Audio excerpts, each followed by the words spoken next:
The thermometer outside Mike Anderson's cabin window read 40 degrees below zero, and it was still dropping. In the 5 years he'd lived in this remote corner of Alaska, he'd never seen the temperature fall so low. The approaching storm system wasn't just another winter challenge. It was the kind that made even the most hardened wilderness dwellers question their choices. Deep in the heart of Alaska's wilderness, where the nearest town was a 4-hour drive, his cabin stood as a solitary outpost against the unforgiving landscape. The wooden structure, weathered by countless storms, had been his home since he chose to leave his bustling life as a wildlife photographer in Seattle. Tonight, as the wind howled through the towering pines, the decision to live here would test him like never before.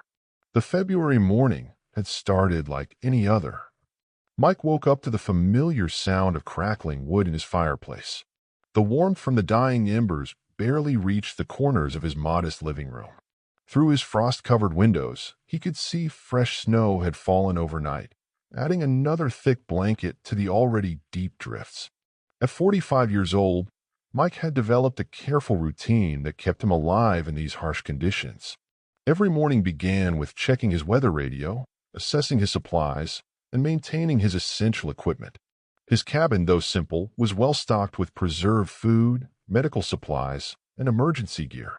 The walls were lined with photographs he had taken over the years.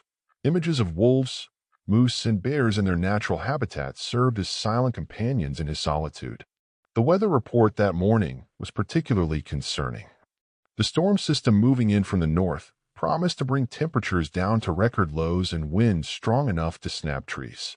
Mike knew from experience that these were the kind of conditions that could trap someone indoors for days, maybe even weeks. He spent the morning securing his generator and checking his backup heating system. The routine was second nature to him now, but he never allowed himself to become careless in the wilderness. One small mistake could be fatal. His father's old saying echoed in his mind, "Nature doesn't forgive carelessness, son." Those words had kept him alive more times than he could count. The afternoon brought the first wave of the storm. Snow fell in thick curtains, reducing visibility to mere feet beyond his porch. Mike added more logs to his fireplace and began his usual storm preparations. He filled several large containers with water, knowing his pipes might freeze despite the heat tape he had carefully wrapped around them. He moved additional firewood inside and checked his emergency lanterns. Living alone in such extreme conditions had changed Mike in ways he hadn't expected. The constant awareness of nature's power had made him more patient, more observant. He had learned to read the subtle signs in his environment, the way the birds fell silent before a storm, the change in air pressure that made his ears pop slightly, the particular quality of stillness that preceded dangerous weather. His satellite phone, his only reliable connection to the outside world, sat charged and ready on his desk next to his emergency radio. The nearest ranger station was 50 miles away, and in weather like this, help would be impossible for days if anything went wrong. Mike had learned to live with this isolation, finding peace in the quiet moments and strength in self-reliance. As evening approached, the storm intensified. The wind found every tiny gap in the cabin's walls, creating an eerie whistling sound that Mike had never quite gotten used to. He prepared a simple dinner of canned soup and bread, conserving his fresh supplies for what might be a long stretch indoors. What happened next would challenge everything he knew about survival in the wilderness. As night drew closer, Mike faced a decision that would test not just his survival skills, but the very core of his humanity. The first sign that something was different came just after midnight. Through the howling wind, Mike heard a sound that made him sit up straight in his chair, a deep guttural sound, barely audible over the storm but unmistakable to someone who had spent years photographing wildlife, a bear. It was close to his cabin in February. Bears should be deep in hibernation. The fact that one was active in these conditions meant something was terribly wrong. Mike grabbed his flashlight and approached his window cautiously. The beam cut through the swirling snow, but visibility was still poor. The temperature display now showed 45 below zero, and the wind chill made it feel even colder. Then he saw them, 3 dark shapes moving through the whiteout, their forms barely visible against the snow. A mother bear and two cubs, their movements slow and labored. Even from inside, Mike could see they were struggling. The mother bear's usual powerful stride was reduced to an exhausted shuffle, and the cubs huddled close to her, fighting against the brutal wind. Years of wildlife observation had taught Mike to read animal behavior, and what he saw worried him deeply. The mother bear was desperate. No animal would willingly expose their cubs to these conditions unless they had no choice. Something must have disturbed their den, forcing them out into this killing weather. The bears made their way closer to his cabin, seeking shelter from the relentless wind. In the beam of his flashlight, Mike could see ice forming on their fur. The cubs were shivering violently, their small bodies not built to withstand such extreme cold. The mother bear's movements became increasingly unsteady, her strength visibly failing. Mike's heart raced as the bears approached his porch. This was exactly the kind of situation every wilderness safety guide warned against.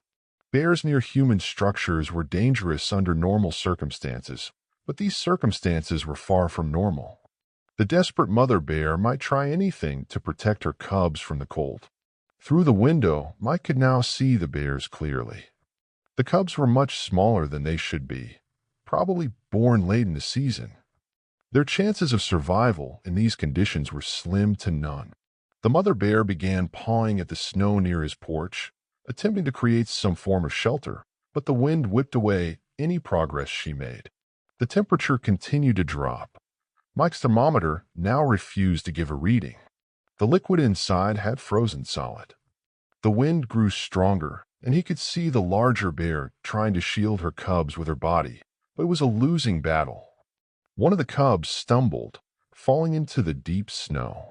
The mother bear gently nudged it back up, but Mike could see the cub's movements becoming slower, more uncoordinated. Time was running out. The bears had been struggling for almost an hour, and their condition was deteriorating rapidly. The second cub collapsed, and getting back up took longer. The mother bear's attempts to help became weaker, her own strength fading. She let out another low moan, a sound filled with desperation that cut through the howling wind and straight to Mike's core. Mike found himself pressed against the window, his breath fogging the glass.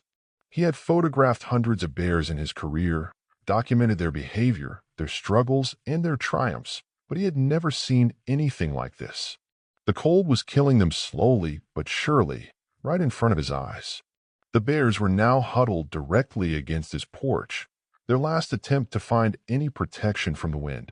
The cubs were barely moving, and the mother bear's eyes were glazing over from the cold, overwhelming even her massive body.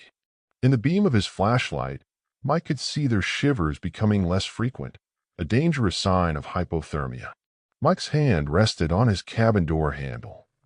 Everything he knew about wilderness safety, every rule he had followed for years, told him to stay inside.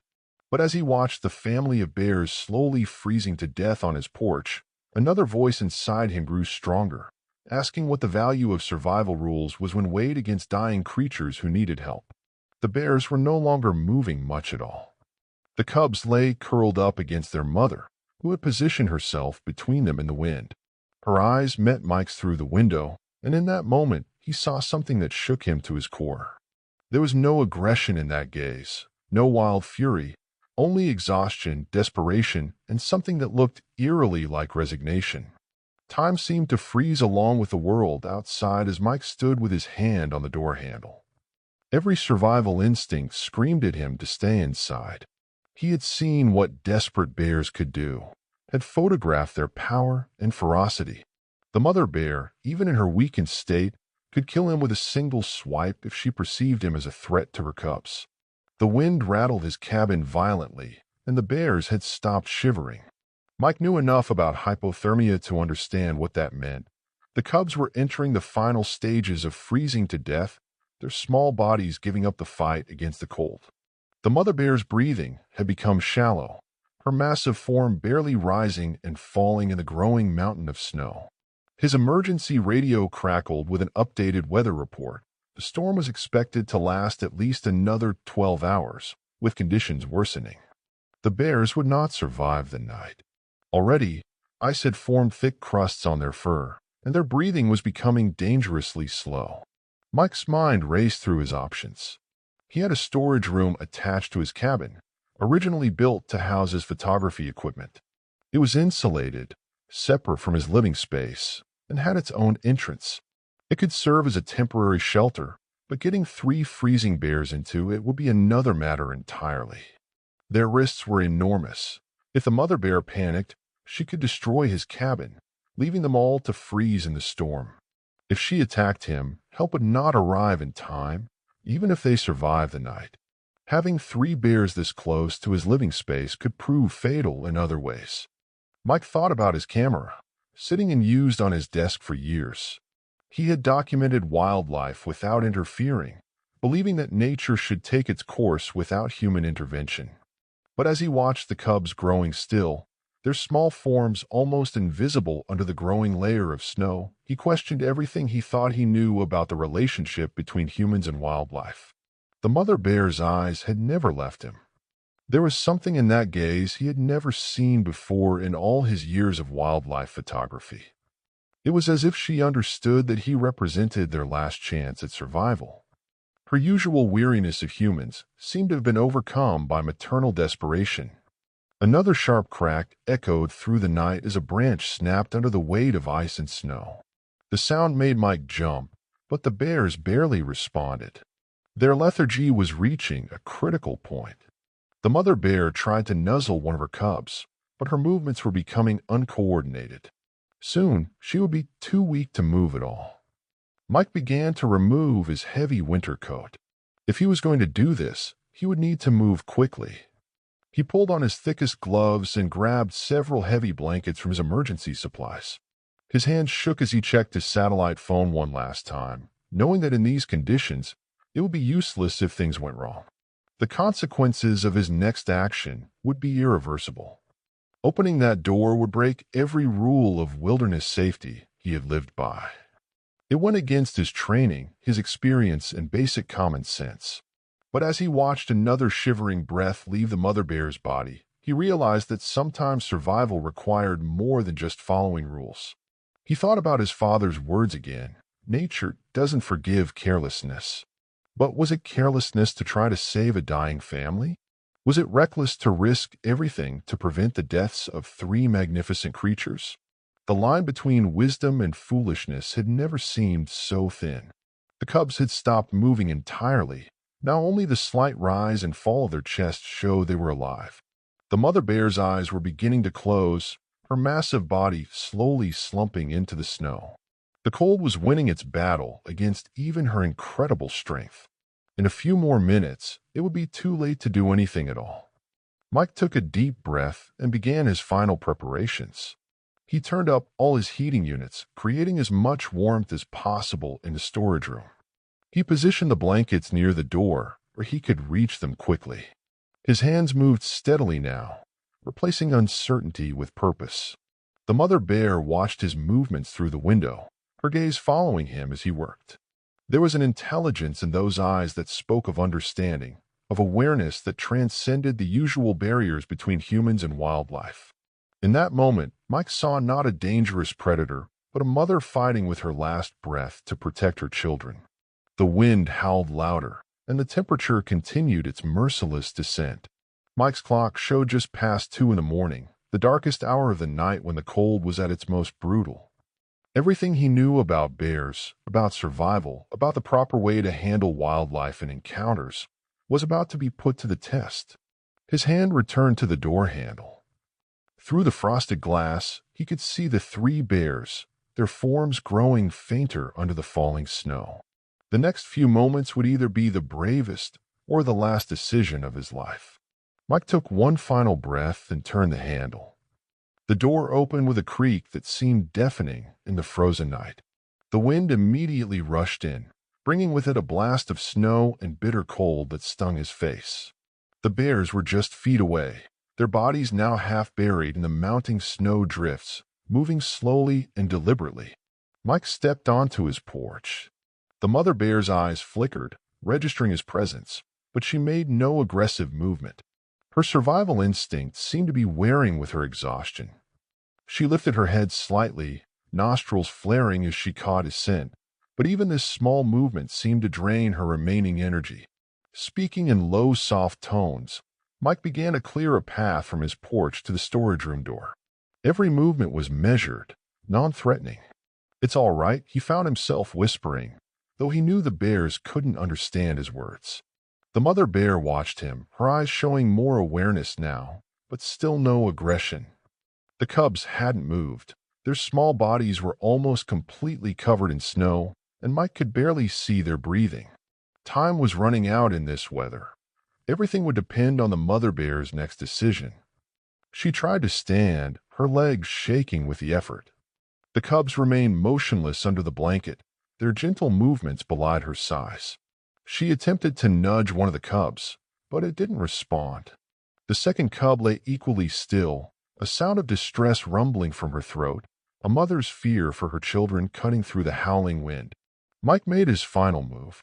He stepped back, keeping his movement slow and deliberate until he stood near the storage room door. The warm air flowing out created a beacon in the darkness, a promise of survival. He waited, his heart thundering in his chest, as the mother bear faced her own decision. The massive creature gathered her remaining strength with agonizing slowness. She managed to get to her feet. For a moment that seemed to stretch into eternity, she stood swaying in the savage wind, her gaze moving between her cubs and the open door. With infinite gentleness, she gripped the blanket covering her cubs in her teeth. Mike watched in awe as the mother bear, fighting against exhaustion with every step, began to drag her cubs toward the storage room door. The blanket helped them slide over the snow, but every movement clearly cost her precious energy. Her powerful muscles trembled with the effort, but her eternal instinct drove her forward. The distance was only a few yards, but it seemed like miles. Mike stood perfectly still, hardly daring to breathe, as the bear family inched closer to safety. The wind grew stronger, nearly knocking him off his feet, but the mother bear pressed on, refusing to release her grip on the blanket that held her precious cargo. Finally, incredibly, they reached the door. The mother bear paused, her massive form blocking the entrance. Steam rose from her fur as the warm air hit it. This was the moment of greatest danger. If she panicked now, in such close quarters, there would be no escape. But the bitter cold and her cubs' desperate need overcame her natural fear. With the last of her strength, she pulled her cubs over the threshold and into the warm room. Mike watched as the massive creature collapsed beside her children, her body curling protectively around them as warmth began to seep back into their frozen bodies. With infinite care, Mike closed the storage room door. His movements were slow and deliberate. Through the door's small window, he could see the bear family huddled together in the warm space. The mother bear's eyes remained open, watching him, but the desperate tension in her body had begun to ease as the heat worked its way through her frozen fur. Over the next few hours, Mike kept vigil from his cabin, watching through the connecting window between his living space and the storage room.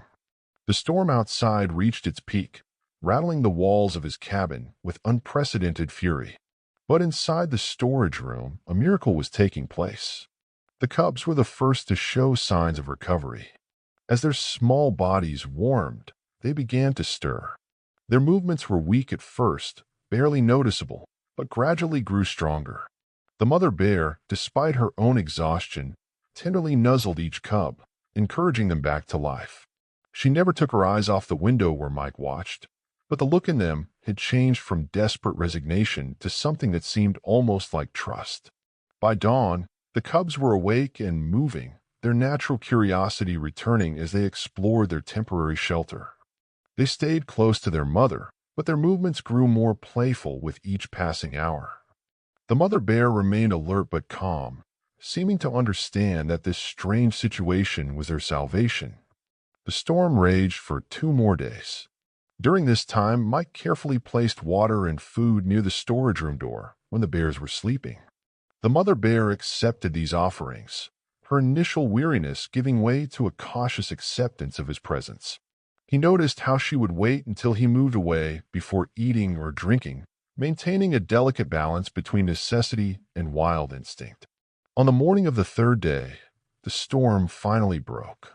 The world outside was transformed into a crystalline landscape of snow and ice, but the temperature had begun to rise. The sun broke through the clouds for the first time in days, bringing with it the promise of survival. Mike knew it was time the bears needed to return to the wild before they became too accustomed to human presence. As if sensing this, the mother bear had grown more restless, her natural instincts calling her back to the forest. The cubs, now fully recovered, were becoming more active, testing their renewed strength with the same careful movements he had used that desperate night. Mike opened the storage room's outer door. Fresh air and sunlight streamed in, and the mother bear lifted her head, sensing the changed weather.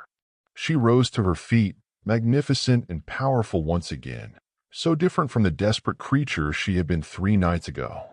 The cubs followed their mother's lead, their small bodies now moving with the energy of healthy young bears. At the doorway, the mother bear paused.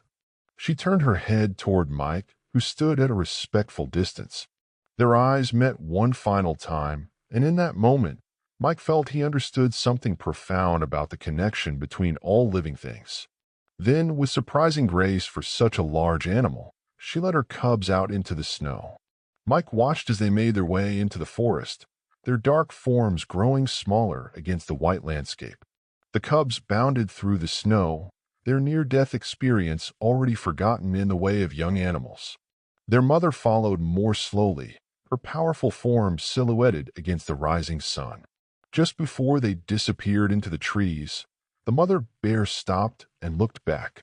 She stood there for a long moment, her presence commanding even at a distance. Then she turned and vanished into the forest with her cubs, leaving only tracks in the snow as evidence of their extraordinary encounter. Mike stood at his window long after they had gone, reflecting on the experience. He had broken every rule of wilderness safety, risking his life on an instinct he couldn't fully explain. As he watched the sun rise over the transformed landscape, he knew he would make the same choice again. In the years that followed, he would sometimes see bears in the distance and wonder if they were the same family he had sheltered that desperate night. But he never tried to get close or take their pictures.